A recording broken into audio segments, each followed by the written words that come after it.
নমস্কার বন্ধুরা, পানমৌরির নতুন একটি ভিডিওর সাথে আপনাদের স্বাগত জানাই। আশা করি সবাই খুব ভালো আছেন। আজ রবিবার আর এখন ঘড়িতে বাজে ওই ভোর 5:30টার মতো। আর বাড়ি থেকে বেরিয়েছিলাম 5টার সময়। ভাবছেন হয়তো এত ভোর ভোর কোথায় যাচ্ছি? তো কিছুক্ষণ পরেই জানতে পারবেন। আমি, দিদি, দিদির মেয়ে, জামাইবাবু আর সামনে বাপি ছিল। তো সবাই মিলে ভোর ভোর বেরিয়ে পড়েছি। তো অনেক তাড়াতাড়ি আজ ঘুম থেকে উঠেছিলাম। ওই 4টার দিকে মনে হয় ঘুম থেকে উঠেছিলাম। তো অনেক ভোরভোরই উঠেছি। তো অনেক জামা কাপড়পত্র নিয়ে বেরিয়ে পড়েছি যাওয়ার জন্য। আর এই জায়গাটা দেখে কেউ চিনতে পারছেন? হ্যাঁ, হ্যাঁ, এটাই হচ্ছে দীঘা।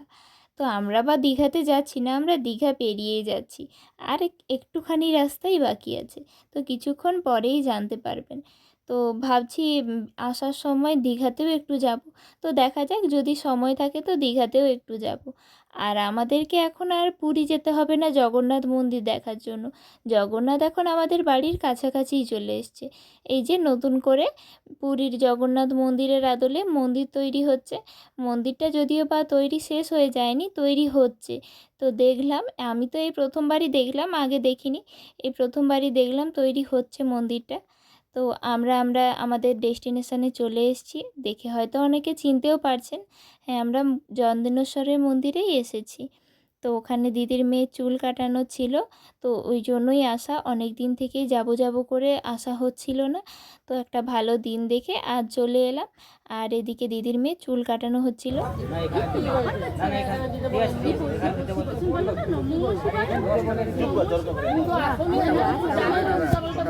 হ্যাঁ হ্যাঁ এইটা না না না ঠাকুর চুল নিয়ে নাও চুপ করো ঠাকুর আমি ডেকে দিচ্ছি ঠাকুর চুল।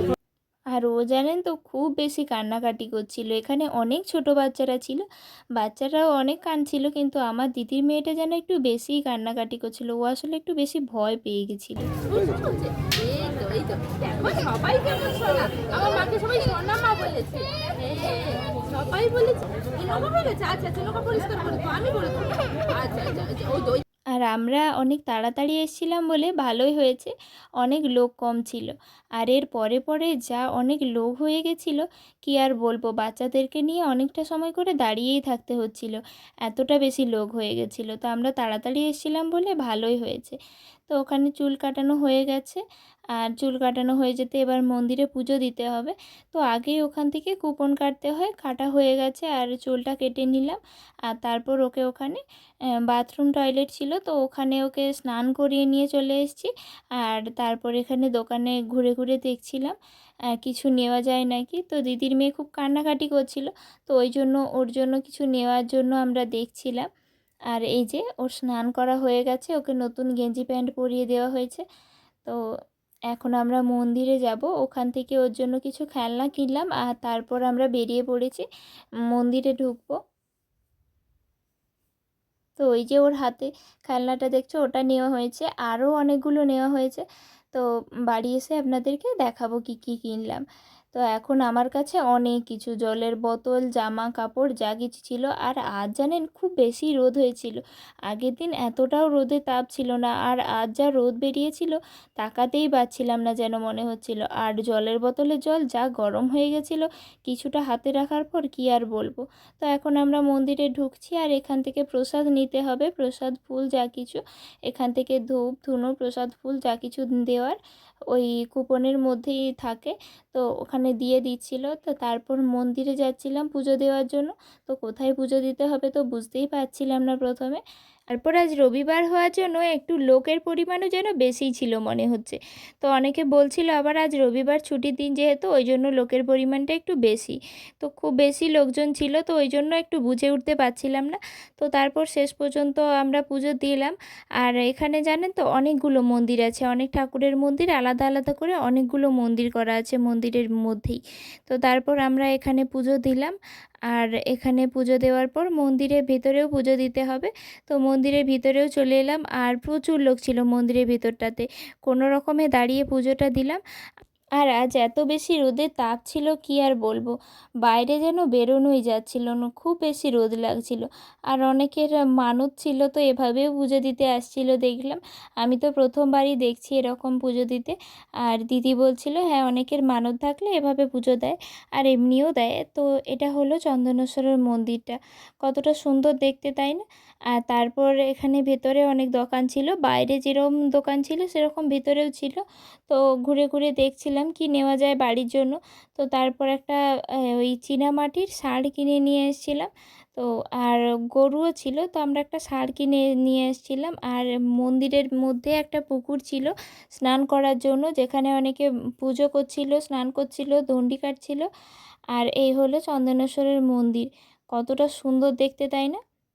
তো আমাদের পুজো দেওয়া হয়ে গেছে, এবার একটু ঘুরে ঘুরে দেখছিলাম আর তারপর বাড়ি চলে যাব। তো ওখানে যেহেতু খুব গরম ছিল, আমরা গাড়ির মধ্যে এসে খাওয়া দাওয়া করছিলাম। বাড়ি থেকে আলু মটরের তরকারি আর পাঁপড় ভাজা করে নিয়ে আসছিলাম। তো সবাই মুড়ি খেয়েছিলাম, আর আমি তো একটু চাউমিন ম্যাগি বানিয়ে এনেছিলাম খাওয়ার জন্য, পেঁয়াজ রসুন ছাড়াই। তো বানিয়ে এনেছিলাম, তো সবাই খেলাম আর খেয়ে বেরিয়ে পড়লাম বাড়ি যাওয়ার জন্য। আর তারপর ভেবেছিলাম কি একটু দীঘা যাব। তো দেখি কি করা যায়, অনেকটা তাড়াতাড়ি বা হয়ে গেছিলো, ভেবেছিলাম তাড়াতাড়ি হলে যাব। তো দেখি কি করা যায়। আর এখানে রাস্তাঘাটগুলো না খুব সুন্দর ছিল, এতটা জঙ্গল জঙ্গল কি ভালো দেখতে ছিল। তারপর বাড়ি যাওয়ার পথে আমরা ভেবেই রেখেছিলাম যদি তাড়াতাড়ি পুজো দেওয়া হয়ে যায় তো একটু দীঘাতেও যাব। তো কি আর করা যাবে, আমরা দীঘাতেও এলাম, কিন্তু আমাদের ভাগ্যটাই খারাপ। অনেক জামা কাপড়ও নিয়ে এসেছিলাম সমুদ্রে নামবো বলে, কিন্তু আমাদের ভাগ্যটাই খারাপ, সমুদ্রে আর নামাই হলো না। কি পরিমাণ জোয়ারের ঢেউ দেখতে পাচ্ছেন, তো নামতে পারলামই না। আর ওখান থেকে বারণও করা হচ্ছিল সমুদ্রে নামার জন্য। আর অনেক লোকজন এসেছিল সমুদ্রে স্নান করার জন্য, তো কী আর করা যাবে, সবাই বাড়ি ফিরে যাচ্ছিল আর অনেকে দাঁড়িয়েই ছিল। আর কি ভালো লাগছে না দেখতে। তো এই সমুদ্র দেখেই বাড়ি চলে গেলাম, আর সমুদ্রে নামাই হলো না। তো আপনাদের বাড়ি, কার কার বাড়ি দীঘার কাছাকাছি, অবশ্যই কমেন্ট করে জানাবেন।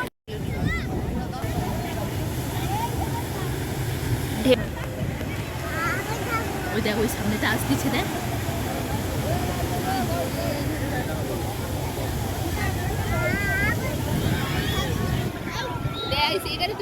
আবার সে আইসক্রিম খাবে, দেখো আবার সে আইসক্রিম খাবে।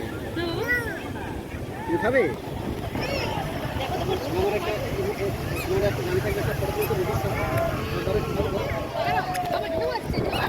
কিনে আনি, তুমি দাঁড়িয়ে থাকো দাঁড়িয়ে রাখবে না। চলো চলো চলো,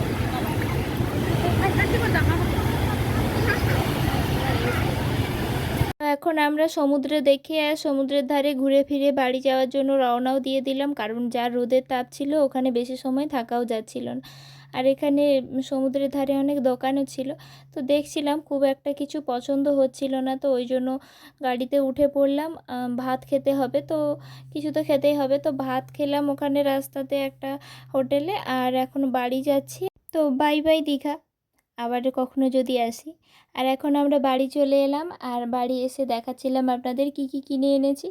তো এটা আমার দিদির মেয়ের হাতে ছিল, তো এটা কিনে আনা হয়েছিল, ওর হাতে ছিল যেটা। আর এটা বাপি কিনে দিয়েছিল ওর জন্য, যেটা ওর খুব পছন্দের হয়েছে। আর তারপর ওখান থেকে দিদি জামাইবাবু দিদির মেয়েকে এটা কিনে দিয়েছিল, তো যার নামও দিয়ে দিয়েছে টুনটুনি। আর দুটো পাখা কেনা হয়েছিল, হাত পাখা। আর দিদি আমাকে এই ব্যাগটা কিনে দিয়েছে। তো ব্যাগটা জুটের ব্যাগ ছিল, আর আমার তো খুব পছন্দই হয়েছে, একটু অন্যরকম দেখতে ছিল। আর ওখান থেকে একটা চীনামাটির ষাঁড় কেনা হয়েছিল, আর দিদি ওখান থেকে একজোড়া শাঁখা কিনেছিল। তো জামাইবাবু কিনে দিয়েছিল মাছ মাছ দেখতে এরকম শাঁখাটা ছিল, একটু মোটা মোটা মতো, এটা দিদি পছন্দ করেই কিনেছিল। তো একটু না, বেশ অনেকটাখানি মোটা ছিল, আর দিদির হাতে এটা খুব মানিয়েও ছিল। তো আজ ভিডিওটি এই পর্যন্তই। ভিডিওটি কেমন লাগলো অবশ্যই আপনারা কমেন্ট করে জানান, আর যদি ভালো লেগে থাকে অবশ্যই লাইক করবেন, আর অবশ্যই আমার চ্যানেলটি সাবস্ক্রাইব করবেন। তো দেখা হচ্ছে আপনাদের সাথে নতুন কোনো ভিডিও।